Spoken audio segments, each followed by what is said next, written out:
எங்க வீட்டுல போய் நம்ம காதல மெதுவா சொன்னேன். என்ன சொன்னாங்க? நான் மெதுவா சொன்னதுனால யாருக்கும் கேட்கல. உனக்கு என்னத்தை என்ன சம்பாதிக்க முடியும்? அதுக்கடுத்து வித்தியாசமா பார்த்தோன்னா கவிதை ஒண்ணு. ஏன்னா எப்பயுமே காதல் வந்து சில நேரங்கள் கவிதையை உருவாக்கும். அது புதுமையா இருக்கும். சொல்லிக்கான், பேனாவால் உன் பேர் எழுத மாட்டேன், ஏன்னா பேனா முள்ளு உன்னை குத்தும் என்பதால் சொல்லியே மயக்கு இந்த பிள்ளைகள். இன்னும் சில இடத்துல ஒரு பொம்பளை பிள்ளை வந்து நம்மளுக்கு பொங்கல் தந்துச்சுன்னு வச்சுங்களேன், அது ஜனவரி 14.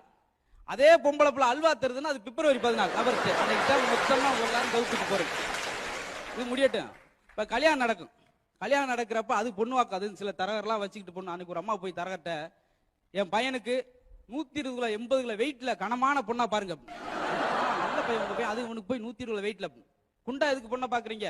அப்பதான் தலையை தூக்கி வச்சுக்கிட்டு ஆட மாட்டான். எல்லாம் பாத்தீங்கன்னா பெண்களுக்கு கூந்தல் பெருசா இருக்கும். அப்படியே அவுத்து விட்டா தரையில் வந்து விழும். அவ்வளவு நீளம். இன்னைக்கு விழுது, தனியா விழுது.